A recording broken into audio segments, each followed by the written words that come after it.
Alright, so here we are. We're going to learn about vectors, and component form consists of the x part and the y part. Notice that the brackets are different for vectors than they are for points. The magnitude of a vector is just how long it is. So if I start my vector at 0, 0, and I move 3, 2, this would be my vector. And notice my vector only has one part to the arrowhead. So that is a vector, and the component is 3 in the x direction and 2 in the y direction. So my magnitude, which we would use the absolute value, so the magnitude of that vector would just be 3 squared plus 2 squared over the square root of 13. We also have a standard unit vector, and that's ij format. And my same vector 3, 2 would be 3i plus 2j. And we have a different form because for different uses it's easier to use certain ones for each one. And if I want to have a unit vector, which is 1 unit long, we would take our vector and we would divide it by our magnitude. And so if you did the Pythagorean theorem on these numbers, you would get that that is 1 unit long and in the same direction as your original vector. And there's me doing the same thing. Oh, I didn't talk about this. The I is 1 unit vector in the x direction. The j is 1 unit in the y direction.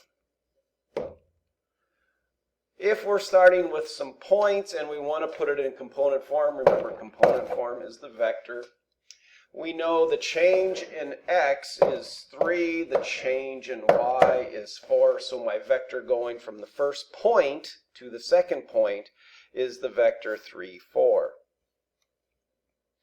To find the magnitude again, we're going to use 3 squared plus 4 squared equals 5. And if I wanted to write it in the standard unit vector form, I would say 3i plus 4j.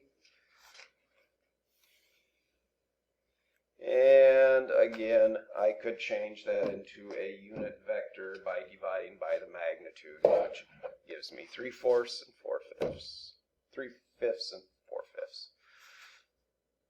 So our standard unit vectors for I and j, we can write them that way, and we'll get some use out of those. So my component form for this vector is my movement in the x direction, seems as though it's 2 going from -1 to 1, and 6 going from -3 to 3.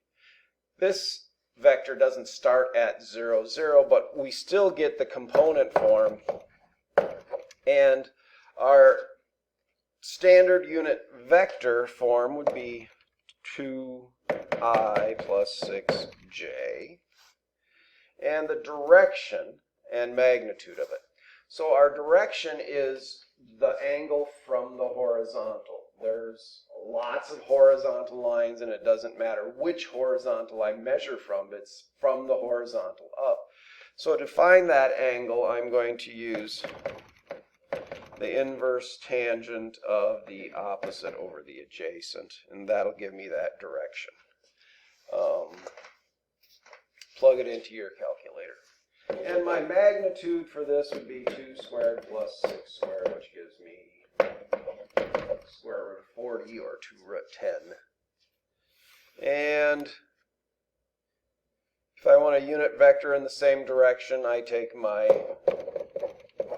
and divide that by 2 root 10, which of course I would get root 10 over 10 and 3 root 10 over 10. And, oh, did I miss an angle direction? No, I did that. Well, that was this tangent opposite over adjacent thing. So we got that.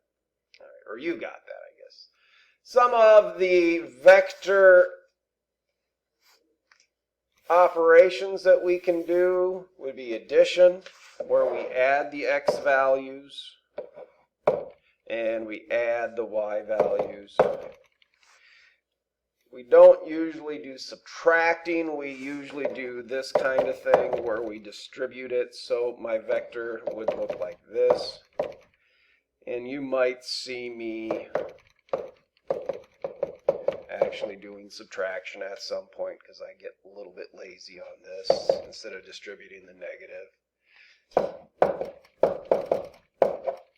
And these are called scalars. If there's a number times it, and basically what a scalar does is if I have a vector and I want a vector 3 times as long, I just multiply the whole vector by some number, in this case 4 and 2. So if I get 12 negative 8 plus, and then it's going to be a negative 10 and negative 2. If I add those together, I get the resultant vector of 2, negative 10. Not 12, 2. I said it right, I didn't write it. Darn, doesn't go all the way down to my hand, that brain thing. So if I have if you're given a vector that has a magnitude of 12 at an angle of 300 degrees measured from the horizontal, and I want to find my component parts, the x part and y part. So what I can do is I can say, hey, this is the magnitude, so I'm going to say 12, and then the y would be the opposite. This would be the adjacent. And so to get the x part of it, I would use the cosine of 300. And to get the y portion of it, I would use 12 sine. And if I put that into my calculator, I believe I get the cosine at 300 degrees would be a half, so I get 6.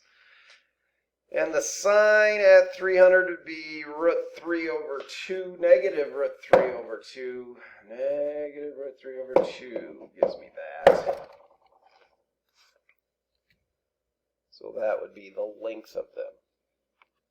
So again, with the unit vector in the same direction, magnitude 4 squared, negative 3 squared gives me 5. If I want a unit vector, which makes it 1 unit long, I got to take my vector and divide it by my magnitude. And so I get a vector that's 1 unit long would be 4/5, negative 3/5.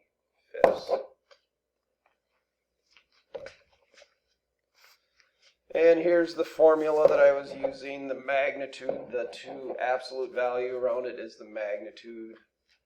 Might want to write that down. You'll use it about a cajillion times. And I think we did enough of that. And let's do this one.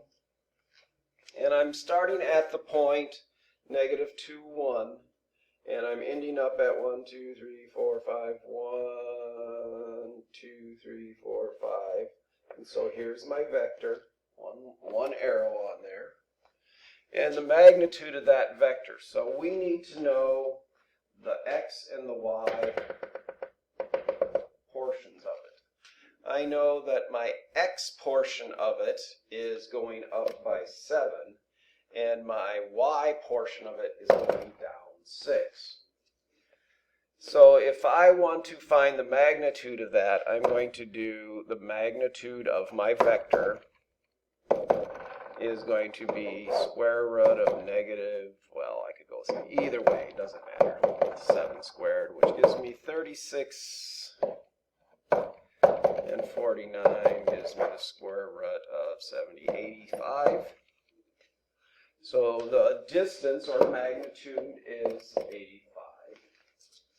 And the angle from the horizontal. Now this, since this is the initial point, I'm measuring from the horizontal down, which, because there's lots of horizontals, we know that this angle in here is alternate interior angles with this one up here. The angle of depression is the same as that angle there. So if I find this angle in here, that'll be the same as that angle there. But then I'm going to think about it when I get done. So I'm going to go with the tangent of theta is equal to the opposite over the adjacent. And inverse tan.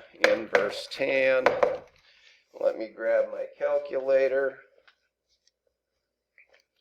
I get the inverse tan of -6/7 gives me -40 degrees. So this is a -40 degrees in here. Well, if I want to write that as a positive angle, that would be a positive, well, it's 41, so 319, I suppose, would be to the nearest degree. Find the direction of that to the nearest degree. And so if I notice it's written in the IJ format, and so I'm going to go -7, so my vector is going to look like that. I'm looking for that direction.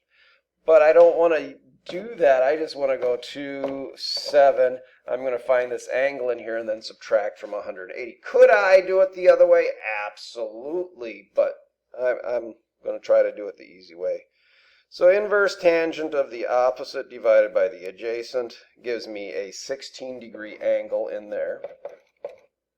So this would be 180 minus that, which would give me 164 degree. All right. I think we're going to go to the next video now.